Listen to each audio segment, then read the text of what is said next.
Assalamualaikum warahmatullahi wabarakatuh. Berjumpa lagi dengan Mr. Ari dalam mata pelajaran TIK atau Teknologi Informasi dan Komunikasi untuk jenjang kelas 5 SD Taman Harapan. Materi pertemuan ke-1, perangkat keras komputer. Diawali oleh penemuan pertama, Leibniz kalkulasi. Kedua, berbagai analitika tinggi.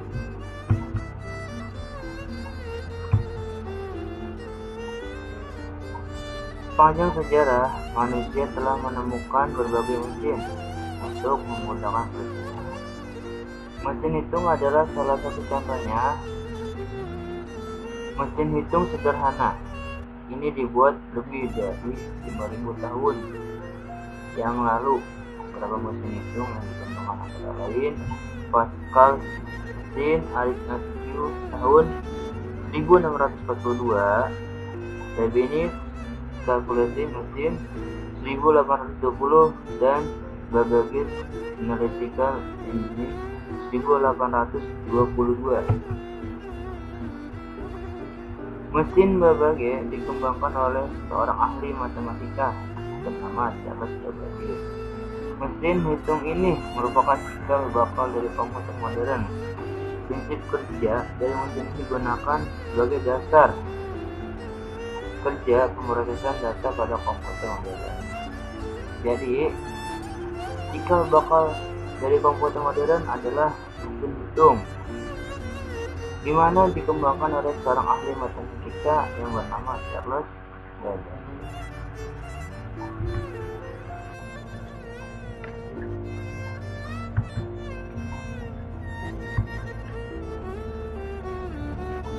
Di sini ada 4 prinsip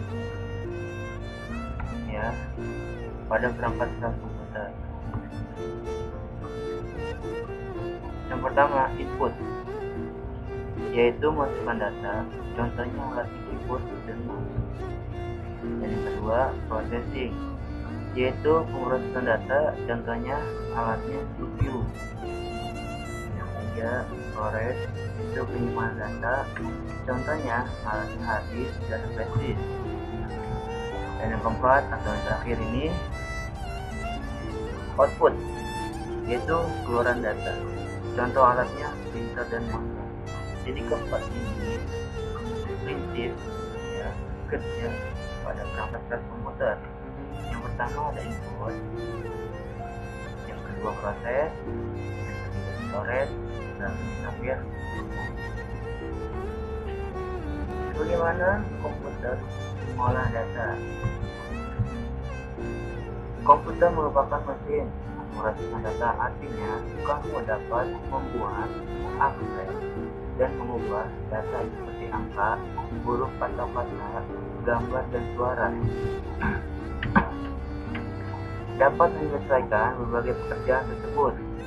Komputer menjalankan 4 prinsip kerja, yaitu yang pertama, menerima informasi input, yang kedua, proses informasi berdasarkan perintah yang diberikan atau processing, yang ketiga, menyimpan informasi atau proses, yang keempat, menampilkan informasi dalam bentuk yang dapat dipahami atau output. Jadi semuanya ini adalah prinsip kerja pada perangkat komputer dan bagaimana komputer mengolah datanya. Yang pertama ada menerima informasi, kedua proses informasi dari yang kita diberikan, yang ketiga menyimpan informasi, yang keempat informasi dalam bentuk yang dapat dipahami.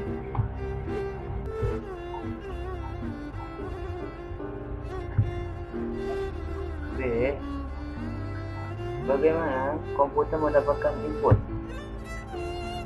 Kata apa yang kamu ketik ke dalam komputer disebut dengan input.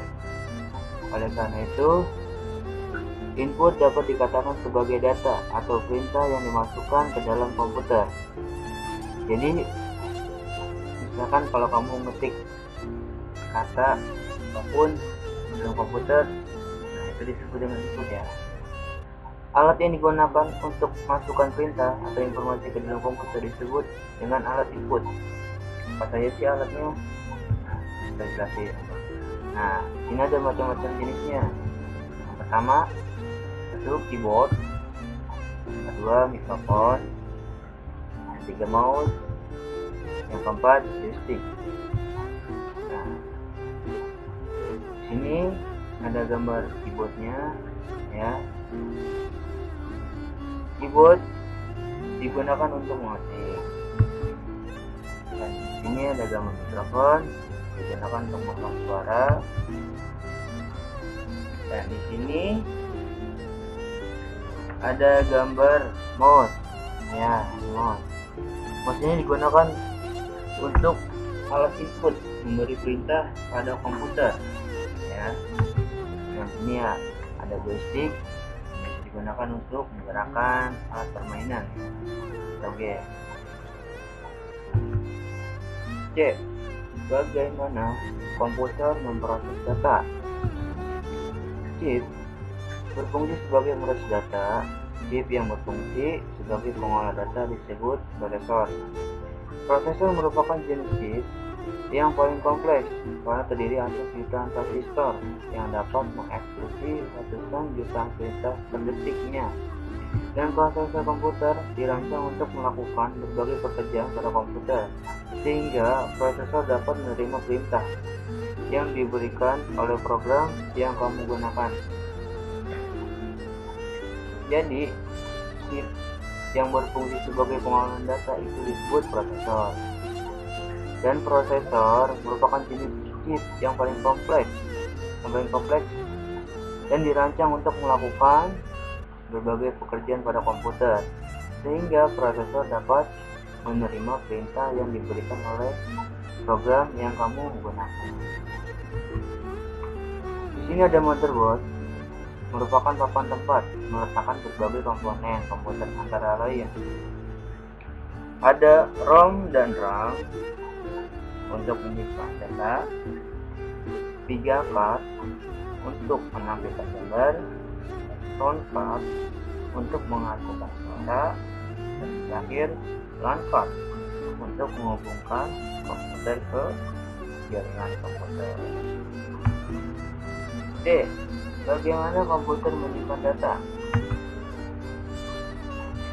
Untuk menyimpan semua informasi dan perintah tersebut, komputer dilengkapi dengan 2 master memori, yaitu ada RAM, random access memory, dan ROM, read only memory. Ingat ya anak-anak, ada RAM dan ROM. RAM merupakan media penyimpanan yang bersifat sementara.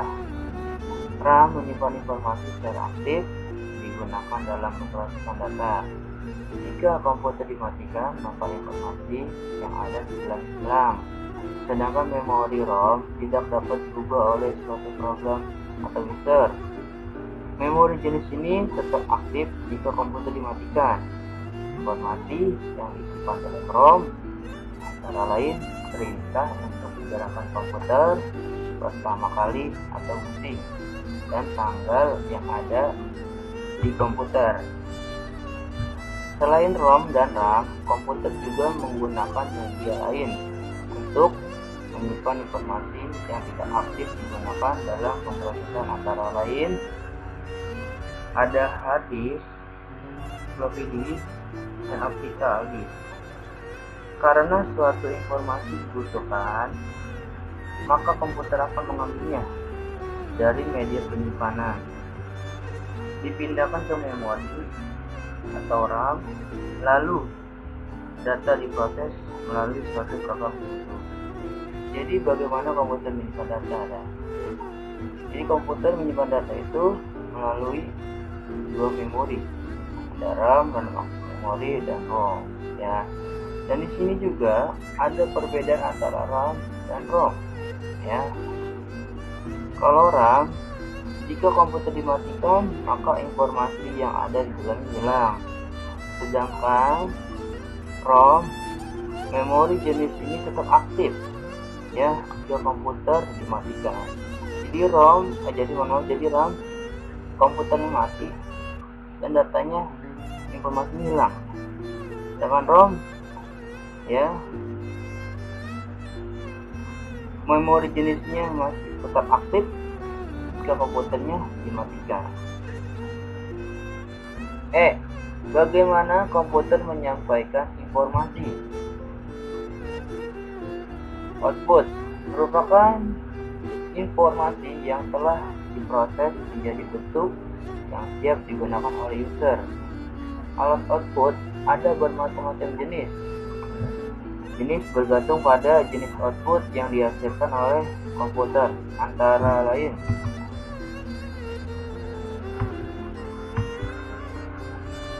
nah, ini ada monitor ya.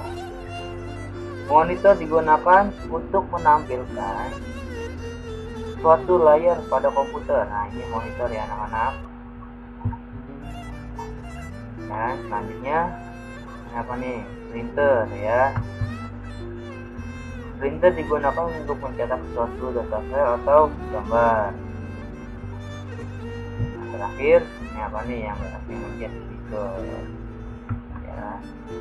Speaker digunakan untuk mengeluarkan suara pada komputer, dan ini semuanya adalah alat output ya yang dihasilkan oleh komputer. Catatan, silakan disimak dan dipelajari terlebih dahulu.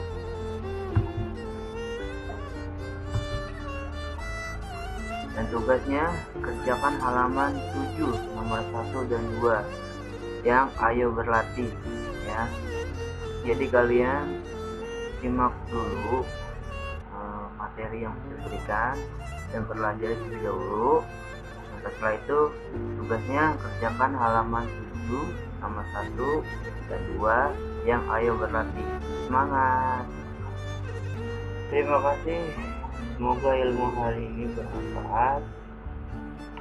Ayo belajar komputer. Ucapkan Assalamualaikum warahmatullahi wabarakatuh.